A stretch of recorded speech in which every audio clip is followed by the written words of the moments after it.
Ravi de vous retrouver pour ce nouveau numéro de votre magazine Éco-Débat. L'Afrique connaît depuis quelques années une relance des initiatives de l'intégration régionale. Dans ce cadre, plusieurs projets de politiques agricoles communes ou des marchés communs des produits agricoles ont vu le jour au cours de ces 10 dernières années. Votre magazine Éco-Débat de ce jour se propose donc de dresser un tableau des politiques agricoles africaines. Et pour en parler, je reçois pour vous M. Sami Gaïdji, représentant de la FAO pour la Côte d'Ivoire. Merci d'être avec nous. Merci beaucoup. Et avec vous en studio, M. Zungrana Mahama, vous êtes expert en politique agricole. Merci d'avoir accepté notre invitation. Merci beaucoup. Alors, messieurs d'entre-deux-jeux, la Côte d'Ivoire vient d'abriter la 12e réunion de l'équipe multidisciplinaire de l'Organisation des Nations Unies pour l'alimentation et l'agriculture, la FAO, pour l'Afrique de l'Ouest. C'est quoi exactement l'équipe multidisciplinaire et que devons-nous retenir de ces rencontres? Absolument. Ce qu'il faut d'abord comprendre, c'est la mission et le rôle de la FAO. Nous sommes l'Organisation des Nations Unies qui a été créée il y a plus de 75 ans pour aider les pays sur leur politique agricole, leur développement de capacité, les programmes de développement. Ça va jusqu'à, par exemple, les initiatives en pisciculture, aquaculture, production de riz et autres. Et nous sommes présents dans quasiment tous les pays d'Afrique. Et l'Afrique en elle-même est divisée en 4 sous-régions. Et la sous-région qui nous concerne, la sous-région de l'Afrique de l'Ouest, est composée de 15 pays au total. Et nous nous réunissons chaque année dans une réunion qui est ouverte, avec tous les partenaires gouvernementaux, le secteur privé, la société civile.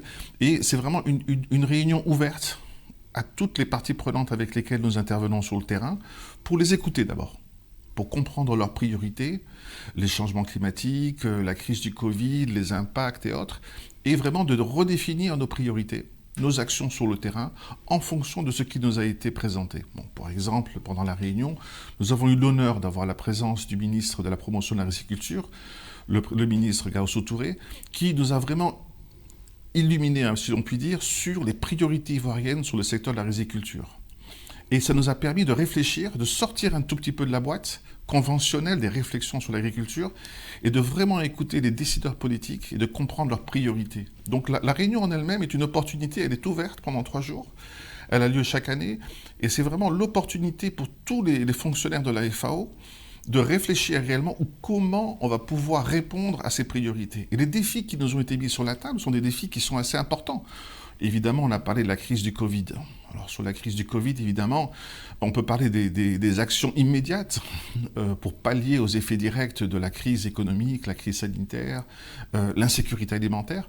Mais c'est aussi comment rebondir. C'était un peu la thématique qui revenait, la résilience des systèmes en Afrique et comment on peut envisager la politique, et je pense que mon collègue Mahama va y revenir certainement, toutes ces politiques sur les systèmes alimentaires. Quelle agriculture nous voulons dans 30 ans ? Quels sont les grands défis que nous allons rencontrer ? Quelles sont les innovations que l'on peut apporter en Afrique de l'Ouest, par exemple, que ce soit sur la gestion de l'eau, que ce soit sur la réponse à des maladies, des zoonoses animales ? Quels sont les grands défis qui nous sont... Quelles sont les solutions qui sont mises à notre disposition ? Et réfléchir avec nos partenaires pour avoir cette réflexion sur les plans stratégiques que nous allons mettre en place, comme par exemple, nous avons discuté cette semaine d'un plan stratégique dans la sous-région sur le riz. C'était la demande exprimée très fortement par le ministre Gaoussou Touré, mais aussi qui a reçu l'écho de beaucoup de pays, c'est un appel à l'autosuffisance alimentaire. Et justement, on peut maintenant de rebondir sur ce point. Quand vous parlez de stratégie, je vais me retourner vers vous. C'est quoi exactement les politiques agricoles ? Et là, M. Sami Gaïdji vient de parler un peu des autorités gouvernementales, mais quels en sont les autres acteurs clés ? Est-ce que vous allez même vers le paysan, le producteur, ou ça se limite qu'au dossier macro ? Alors, pour parler de politique agricole, il faut d'abord parler de vision. C'est le mécanisme à travers lequel un État, un gouvernement se fixe une vision à plus ou moins long terme. Qu'est-ce que je veux voir être ma politique dans 20, 30 ans? Et à partir de cette politique, on définit un certain nombre de stratégies pour pouvoir arriver à cette vision et bien sûr des outils qui sont des programmes, des projets et autres. Les parties prenantes qui sont concernées par l'élaboration de cette politique, en dehors des décideurs gouvernementaux, il y a les autres parties prenantes que sont les acteurs, bien sûr, les paysans, la société civile, les consommateurs, parce que lorsqu'on produit, il faut qu'il y ait des consommateurs, Et bien sûr les partenaires techniques et financiers pour aider à la mobilisation des ressources pour les investissements. Et donc, c'est toutes ces parties prenantes qui sont concernées pour donner leurs avis, pour donner leurs inputs à l'élaboration d'une politique agricole. Mais après avoir fait ça, une politique agricole, ce n'est pas quelque chose qui est bien sûr fixé sur du marbre, comme on le dit. La politique agricole peut être modifiée lorsqu'il y a des chocs, par exemple comme la Covid, qui nous a démontré qu'il y a un certain nombre d'ajustements qu'il va falloir faire à des politiques qui sont déjà adoptées, qui n'avaient bien sûr pas prévu ce choc-là. Donc, une bonne politique doit prévoir en son sein des mécanismes pour des révisions, pour s'adapter à quelque chose qui n'était pas prévu. Alors, vous sortez de cette 12e réunion de l'équipe multidisciplinaire. Il y a eu des politiques qui avaient été initiées déjà auparavant. Quel bilan vous pouvez faire de ces politiques qui étaient mises déjà en œuvre? Qu'est-ce qui coinçait? Pourquoi ça n'a pas été appliqué? Et qu'est-ce qui est prévu pour la suite? Alors, ce qui est très important à comprendre, c'est que, comme l'a dit Mahama, les politiques ne sont pas fixées dans le marbre. Et ces réunions annuelles nous permettent un peu de nous remettre en question. Regardez, il y a des années de ça, des décennies de ça, la politique sur la mécanisation a été, par exemple, de fournir des tracteurs aux agriculteurs. On le sait tous, ça a été un échec évident, puisque ce n'était pas l'approche nécessaire. Actuellement, on reformule la stratégie en disant probablement ce dont on a besoin aujourd'hui, sur la base des enseignements que nous avons eus, c'est développer des petites et moyennes entreprises spécialisées en mécanisation qui vont fournir ce service à des coopératives agricoles. Puisque les coopératives agricoles n'ont probablement pas aujourd'hui les moyens de maintenir le parc de tracteurs, par exemple. Donc c'est ce genre de réflexion, et c'est pour ça que la réunion est très importante, c'est qu'on se remet en question constamment pour revoir nos politiques agricoles, discuter avec nos partenaires nationaux et voir avec eux quelles sont les nouvelles options. Un autre exemple, on parle de l'agroécologie. On a parlé il y a des décennies de ça, de l'intensification de l'agriculture en Afrique, sur un modèle classique d'intensification que l'on voit en Asie. C'est un modèle qui clairement n'a pas marché dans beaucoup de cas.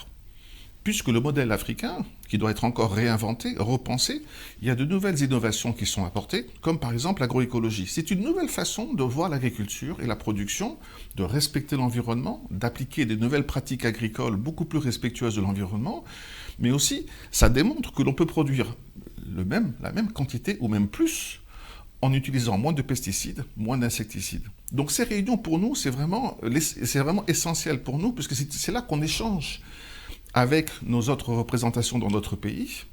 C'est là qu'on se remet en question. Et c'est là qu'on voit de nouvelles initiatives, de nouvelles innovations, et on discute avec nos partenaires, mais non seulement gouvernementaux. Il y a le secteur privé, il y a la CEDEAO, il y a l'Union africaine qui est là, il y a le SILS, il y a d'autres organisations de la sous-région qui sont là. Et eux aussi nous renvoient des défis. Par exemple, dans la discussion, le ministre Gaoussou Touré nous a dit un agriculteur en riziculture qui a une superficie de moins d'1 hectare, de moins d'un demi-hectare, sa situation n'est pas viable. Il va rester dans la pauvreté pour les 10 années à venir. Ce sera très difficile de le faire sortir de la pauvreté. Il faut penser à de nouveaux modèles. Mais pour nous, sur une thématique agriculture familiale, ça nous remet un peu en question. Et ce qu'a dit le ministre durant ces 3 jours, nous en discutons encore entre nous, représentants dans les différents pays, pour dire « Ah, probablement, il faut qu'on repense dans certaines filières, la façon dont on voit les modèles de production agricole. Probablement, on doit penser à des coopératives, probablement, on doit penser à de nouveaux types de collaboration qui révolutionneraient le modèle d'agriculture africaine. Et j'en discutais encore une fois avec mon collègue Mahama, c'est que l'Afrique doit adopter son propre modèle agricole. Il faut arrêter d'imaginer que les modèles vont venir d'autres continents et que c'est ces modèles-là qu'on doit appliquer. Justement, on a vu que les politiques précédentes étaient vraiment calquées un peu sur des modèles européens et autres. Mais quand on parle de ces politiques, tout à l'heure vous parliez de la CEDEAO et autres, est-ce qu'il n'y a pas de conflit entre ces organisations en matière de politique agricole? Je prends par exemple, l'UEMOA peut définir une certaine politique. Là, c'est au niveau de la CEDEAO, quelque chose peut être décidé, et surtout au niveau des financements. Est-ce qu'ils ne s'entrecroisent pas? Non. Je pense depuis quelques années, cet effort d'harmonisation des politiques et des approches est une réalité dans la sous-région. Lorsque vous prenez la politique agricole de l'UEMOA, cette politique agricole s'inspire de la politique de la CEDEAO. la politique agricole au niveau de l'espace CEDEAO qui est beaucoup plus grande. Et cette politique agricole de l'espace CEDEAO est une déclinaison de la politique agricole au niveau de l'Union africaine qu'on appelle le PDDA. Donc il y a un effort d'harmonisation de ces politiques-là pour tirer vraiment parti de leur capacité d'être subsidiaire sur certaines questions. Vous savez bien qu'au niveau de l'UEMOA, il y a un certain nombre de questions qui peuvent être traitées au niveau de ces espaces-là avec efficacité. Lorsqu'on monte d'échelle, il faut passer la main à la CEDEAO parce que les enjeux, la problématique dépassent l'espace. UEMOA. Ainsi de suite jusqu'au niveau de l'Afrique. Donc il y a un effort d'harmonisation pour créer des subsidiarités pour vraiment être efficace, chacun sur les territoires vraiment qui est le sien en fait. Et puis on sait que les États eux-mêmes sont les premiers concernés au niveau de la mobilisation des ressources. On sait que l'agriculture, c'est vraiment une part importante de l'économie de ces États-là. Mais est-ce que les autorités gouvernementales financent correctement ces politiques agricoles? Alors ça, c'est une question très importante et c'est vraiment le défi de l'agriculture africaine. Tout à l'heure, vous parliez d'une comparaison avec l'agriculture au niveau des pays de l'Europe ou même de l'Asie.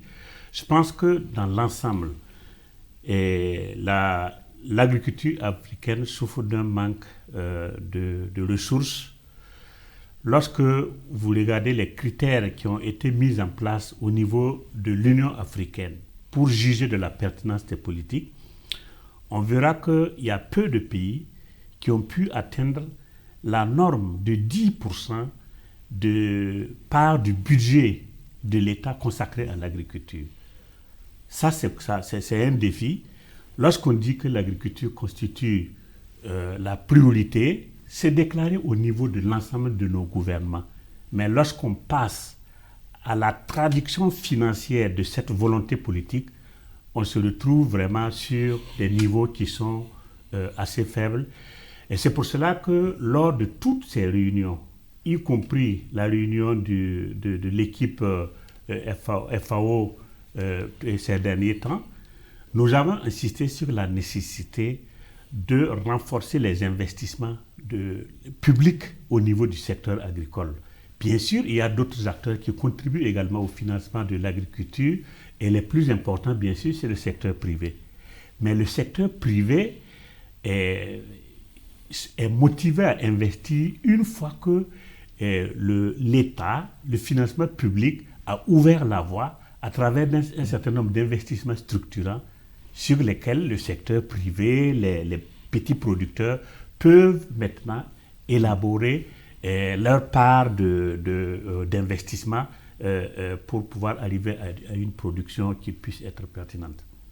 Alors, une fois que ces gouvernements ont fait tous ces efforts, est-ce qu'au niveau de la FAO, vous demandez certains gages, certaines garanties aux États avant de les accompagner en matière de politique agricole? Alors, ce qui est très important de comprendre, c'est que la FAO n'est pas une banque ni un fonds. Vraiment, notre ADN en lui-même, c'est l'appui au gouvernement sur les politiques, les stratégies. On est aussi une organisation de connaissances. Et je dirais dans un certain sens, souvent je le dis, la chance que nous avons, c'est que nous ne sommes pas une banque. Parce que dans un sens, nous avons un rôle neutre, un rôle d'accompagnement des gouvernements, et on joue un peu ce rôle charnière. Et souvent, les investisseurs, vous avez remarqué que mon collègue a utilisé le terme investisseur et non pas bailleur de fonds, les investisseurs demandent, entre autres, les conseils de la FAO, par exemple, sur les types d'investissements. Et on accompagne, et on est probablement une des agences onusiennes la plus proche des ministères, si l'on peut dire. On est quasiment intégré dans le conseil que l'on donne aux différents ministères, parce que notre rôle est un rôle de conseil, un rôle d'appui. La preuve, Mahama, qui est ici présent parmi nous, est basé au niveau du ministère de l'Agriculture, proche du ministère pour les conseiller. Donc nous, en ce qui concerne les financements, notre rôle est aussi de conseiller les investisseurs, que ce soit le secteur privé, que ce soit des banques d'investissement, la Banque mondiale, la Banque africaine de développement. On est souvent appelé en appui conseil pour définir si une formulation d'un projet ou d'un investissement est cohérent. Et on passe énormément de notre temps à revoir, à repenser, à revoir techniquement ces propositions qui sont mises sur la table, comme récemment sur la thématique cacao en Côte d'Ivoire, qui est une thématique phare pour nous, premier producteur mondial quand même. Et là, justement, on apporte une réflexion, comme par exemple l'agroforesterie, qui n'est pas quelque chose de nouveau. Mais c'est là où l'expertise de la FAO, que ce soit ici, à Abidjan, que ce soit dans la sous-région, dans la région ou au niveau du siège, on analyse les propositions qui nous sont faites et on dit, probablement, il y a un autre modèle de production qui revient sur cette thématique des systèmes alimentaires, des politiques agricoles, de l'agriculture que l'on veut en 2030. C'est là qu'on peut dire, attendez, pour la Côte d'Ivoire, pour le cacao, il faut aller sur un cacao durable, un cacao respectueux de la forêt, un cacao sans travail illégal des enfants, mais une agroforesterie par exemple. C'est des innovations que l'on apporte avec nos partenaires, tant au niveau ministériel qu'au niveau des agences techniques comme la Sodefort, l'ANADER et les autres. On est vraiment un accompagnement et surtout on essaie de penser à apporter des connaissances et des expertises, des innovations venant d'autres continents et d'autres pays. Et une grande partie de notre travail, c'est un travail aussi d'analyse de ce qui se passe ailleurs. Bon, par exemple, actuellement, nous avons un projet que nous envisageons de présenter sur l'apport d'expertise d'agriculteurs travaillant dans le secteur cacao en Amérique latine et de les amener en Afrique de l'Ouest, en Côte d'Ivoire, pour qu'ils échangent avec les producteurs et les coopératives sur les meilleures pratiques agricoles, pour voir quels sont les types d'organisations coopératives et autres, comment est-ce qu'ils accèdent au marché, quel type de cacao de qualité ils produisent, quel segment du marché ils occupent. Donc je repars encore sur ce rôle de la FAO, comme on dit en anglais, un think tank, c'est-à-dire vraiment une ressource de réflexion et d'expertise. Et souvent, les gouvernements nous appellent pour demander pour les revues des politiques agricoles, mais aussi des investissements. Et justement, en Afrique, on sait qu'il y a des millions et des millions de personnes qui meurent de faim, si on peut le dire. Pourtant, c'est que l'Afrique, c'est quand même le grenier du monde. Qu'est-ce qui explique cette faiblesse des politiques agricoles qui fait, en somme, en griffe, que les Africains, premiers producteurs, meurent justement de faim? Bon, je pense que votre tableau est trop négatif. Je pense qu'il y a des motifs d'espoir. Ces motifs d'espoir, c'est lesquels nous avons un continent où il y a quand même des ressources naturelles qui sont importantes, où il y a une population qui est relativement jeune par rapport à un certain nombre de continents que nous connaissons. Donc, le tableau se présente avec beaucoup plus d'espoir. Ceci dit, il y a des défis. Les défis, c'est lesquels? C'est le manque d'investissement, ou du moins la faiblesse d'investissement qui a été constatée. En Afrique, ici, nous avons un problème de maîtrise de l'eau. L'agriculture, comme vous le savez, ne peut pas se développer du tout sans eau, évidemment. Donc, il faut investir dans les questions de maîtrise de l'eau, et ça, c'est un défi qui fait que l'agriculture a une faible productivité. Et bien sûr, il y a les questions de changement climatique qui fait que, bien sûr, l'eau, il y a moins de pluie, mais avec des investissements dans une maîtrise de l'eau, on peut résoudre facilement ça. Le deuxième problème, c'est que l'usage des technologies n'est pas souvent au top. Bien sûr, il faut une agriculture qui est basée sur des techniques qui nous sont propres. On ne va pas jouer à une certaine autarcie technologique. Il y a des techniques qui ont fait leur preuve ailleurs, c'est clair, mais il faut les adapter à notre contexte. Et c'est souvent ce manque d'adaptation des technologies qui est à l'origine de la faible productivité au niveau de l'agriculture. Il y a aussi le fait que cette agriculture doit être pilotée par un aval qui est bien organisé. Et lorsque vous regardez au niveau de la sous-région, certains pays commercent plus facilement avec l'extérieur de l'Afrique qu'entre nos États eux-mêmes. Et ça, c'est un problème. Il faut régler ça à travers des bonnes politiques qui sont cohérentes, qui favorisent la bonne circulation des ressources agricoles entre les pays. Et puis, voilà, avec tout un ensemble d'infrastructures qui favorisent effectivement cette mobilité des produits agricoles. Donc, ce sont autant de ces défis qui font que l'agriculture africaine restent très faibles en termes de performance et pour lesquels il va falloir bâtir des politiques et des programmes qui sont conséquents et investir conséquemment également pour pouvoir les régler. Autant de défis et de problèmes à relever. À cela vient s'ajouter la pandémie de la Covid-19. Comment est-ce que l'Afrique peut s'en sortir, produire un système alimentaire résilient face à cette pandémie? Alors, la Covid-19, à mon avis, c'est vrai que c'est une crise. Mais comme le disaient certaines personnes, derrière chaque crise, il faut voir une opportunité. C'est clair que la Covid-19 a été un choc qui a déstabilisé certaines structures de l'agriculture qui étaient déjà affaiblies, qu'on connaissait. Mais je pense que la Covid-19 a révélé un certain nombre de réalités que nos politiques doivent regarder en face. Nous sommes obligés, comme je l'ai dit tantôt, d'investir plus dans le secteur agricole parce qu'il faut manger. Ventre point n'a point d'oreille, comme on le dit. Deuxièmement, il faut faire en sorte que notre agriculture puisse produire ce dont nous avons besoin. Il faut produire ce que nos populations consomment et il faut œuvrer à ce que nos populations consomment ce que nos agriculteurs produisent. C'est vrai, c'est un slogan, mais ce n'est pas irréalisable. Il faut seulement mettre de la volonté. Et je pense que de plus en plus, lorsque nous regardons l'ensemble des politiques agricoles au niveau de nos pays, on lit cette volonté. Mais il faut aller beaucoup plus dans la concrétisation de cette volonté.